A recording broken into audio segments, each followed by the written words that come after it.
आप देख रहे हैं सागर टीवी न्यूज। नमस्कार, सागर टीवी न्यूज में आपका स्वागत है। आप देख रहे हैं सागर का पहला न्यूज बुलेटिन जो पहुंचा है खबरें सीधे आप तक आपके मोबाइल पर। मैं हूं सुरेश वाखले। आइए सबसे पहले एक नजर डाल लेते हैं दिन भर की खास खबरों पर।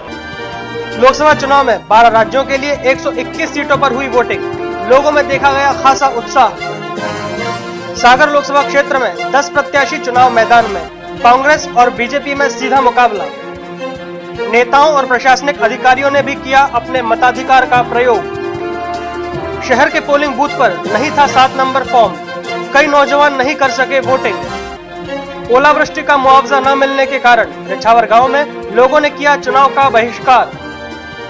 चुनाव आयोग की सख्ती, मतदान केंद्र के बाहर से हटाया भाजपा का बैनर। और शाम 6 बजे समाप्त हुई वोटिंग। मतदान के अंतिम क्षणों में वोट डालने भागते रहे लोग। अब खबरें विस्तार से। लोकसभा चुनाव के लिए गुरुवार को 12 राज्यों के 121 लोकसभा सीटों पर वोटिंग की गई। सागर में लोगों में वोटिंग को लेकर खासा उत्साह देखा गया। तो वहीं सागर टीवी न्यूज ने शहर में मतदान से जुड़ी एक-एक खबर से आपको अपडेट रखा। सागर लोकसभा क्षेत्र में आज वोटिंग को लेकर खासा उत्साह देखा गया। विभिन्न मतदान केंद्रों पर लोग सुबह से ही आते रहे। वोटिंग सुबह 7 बजे से शुरू हुई जो शाम 6 बजे तक चली। दिन में तेज धूप की वजह से मतदान केंद्रों पर कम भीड़ देखी गई, तो वहीं सुबह और शाम को लोगों की लंबी कतारें लगी रहीं। मतदान करने को लेकर महिलाओं में भी खासा उत्साह देखा गया। सागर लोकसभा चुनाव में आज 10 प्रत्याशियों की किस्मत का फैसला जनता जनार्दन ने अपना वोट देकर तय किया। सागर लोकसभा सीट पर 10 प्रत्याशी चुनाव मैदान में उतरे थे। वैसे तो सागर को बीजेपी का गढ़ माना जाता है, मगर इस बार भाजपा प्रत्याशी लक्ष्मी नारायण यादव को कांग्रेस के गोविंद सिंह राजपूत कड़ी टक्कर देते नजर आए। वहीं कई जगह आपकी अतुल मिश्रा और बसपा की सरोज कटियार के प्रति भी लोगों में विश्वास देखा गया। लोकसभा चुनाव में कई बड़े नेताओं के साथ प्रशासनिक अधिकारियों ने भी अपने मताधिकार का प्रयोग किया। गुरुवार को लोकसभा चुनाव के चलते कई बड़े नेताओं और प्रशासनिक अधिकारियों ने अपने मत का प्रयोग किया, जिसमें सबसे पहले भाजपा प्रत्याशी लक्ष्मी नारायण यादव सुबह करीब 8 बजे परकोटा स्थित JNPA पहुंचे और मतदान किया। इसके बाद करीब 9:45 बजे संभाग के आयुक्त RK माथुर भी वोट डालने पहुंचे। वहीं कांग्रेस प्रत्याशी गोविंद सिंह राजपूत ने अपने पैतृक गांव जरारा पहुंचकर मतदान किया। तो वहीं मध्य प्रदेश शासन के परिवहन मंत्री भूपेंद्र सिंह ने अपने गांव बामोरा पहुंचकर मतदान किया। इसके बाद सुर्खी विधायक पारुल साहू ने 3 बत्ती स्थित पंडित मोतीलाल नेहरू स्कूल पहुंचकर मतदान किया। मतदान के वक्त शहर के सभी पोलिंग बूथों पर 7 नंबर फॉर्म न होने की वजह से कई नौजवानों को वोट डालने नहीं मिल सका। गुरुवार को लोकसभा चुनाव मतदान में कई नौजवानों को वोट डालने नहीं मिला। चुनाव आयोग द्वारा आदेश निकाला गया था कि प्रत्येक पोलिंग बूथ पर 7 नंबर फॉर्म मिलेगा, जिसको भरकर युवा अपने मत का उपयोग कर सकता है। लेकिन सागर लोकसभा के किसी भी मतदान केंद्र पर 7 नंबर फॉर्म नहीं था, जिसके कारण नौजवानों को खासी दिक्कतों का सामना करना पड़ा और उन्हें वोट डालने नहीं मिला। मतदान के दौरान मतदान केंद्र क्रमांक 112 पर इतवारी वार्ड निवासी विनोद सैनिक को वोट डालने नहीं मिला। उन्होंने बताया कि निर्वाचन आयोग द्वारा जो सूची बनाई गई है उसमें उनके नाम के आगे पोस्टल बैलेट लिखा हुआ है। मैं यहाँ से वोट डालने आया, यहाँ बोला गया कि आपकी वोट टीवी से डल चुकी है, पोस्टल बैलेट से, और मुझे वोट नहीं डालनी। किसने?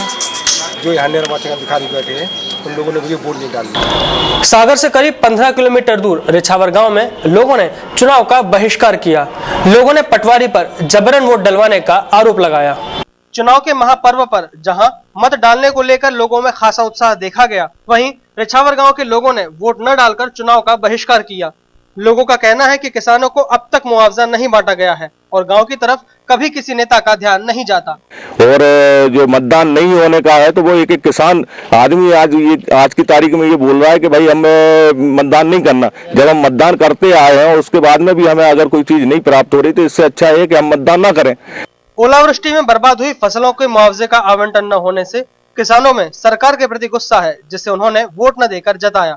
वहीं तहसीलदार ने बताया कि SDM और कलेक्टर ने फोन पर लोगों को समझाइश दी। इसके बाद पहला वोट करीब 11 बजे डाला गया। लोगों की मांग थी कि जो ओलावृष्टि में फसल क्षति हुई है उसका उन्हें पैसा दिया जाए पहले, उसके बाद वोट कास्ट करेंगे।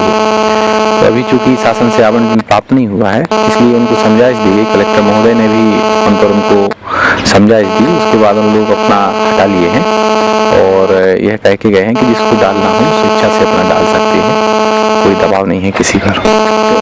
इस संबंध में जब गुस्साए लोगों से पूछा गया तो पंचायत में भृत्य के पद पर पदस्थ प्यारेलाल धानक ने बताया कि उसे नौकरी से हटाने की धमकी देकर जबरन ही वोट डलवाया गया है। पटवारी जी पटवारी कह रहे थे कि तुम पंचायत में नौकरी करते हो, तुम्हारी चौकीदारी वोट डाल। हम साहब हम बस्ती के साथ और हमारी सोयाबीन और मकान गिर गए और सुजिया बबूरी पड़े, हमको कुछ राहत नहीं मिल रही, इसलिए नहीं डाल रहे। तो कहीं तो छोड़ दो नौकरी, भाग जाओ कहीं से, भगा दी।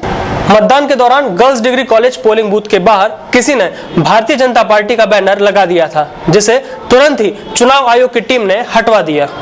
मतदान के दौरान गर्ल्स डिग्री कॉलेज के बाहर किसी ने भारतीय जनता पार्टी का बैनर लगा दिया था, जिसके बाद चुनाव आयोग की टीम हरकत में आई और तुरंत ही उस बैनर को हटा दिया। लोकतंत्र के महापर्व का शाम 6 बजे समापन हुआ। मतदान केंद्रों पर अंतिम क्षणों में लोग वोट डालने दौड़ते भागते नजर आए। लोकतंत्र के महापर्व में शुरुआत से लेकर अंत तक हर खबर से सागर टीवी न्यूज ने आपको अपडेट रखा। गुरुवार शाम 6 बजे वोटिंग समाप्त हुई। शहर के पद्माकर स्कूल में अंतिम क्षणों में लोग वोट डालने के लिए भागादौड़ी करते नजर आए। 6 बजते ही केंद्र के बाहरी गेट को बंद कर दिया गया। सागर लोकसभा सीट पर कुल 55.28% मतदान हुआ। इस दौरान कोई भी अप्रिय घटना नहीं हुई। इसी के साथ सागर टीवी न्यूज का ये बुलेटिन यहीं समाप्त होता है। आप देख रहे थे सागर टीवी न्यूज, जो हर पल रहे आपके साथ। मुझे दीजिए इजाजत, नमस्कार।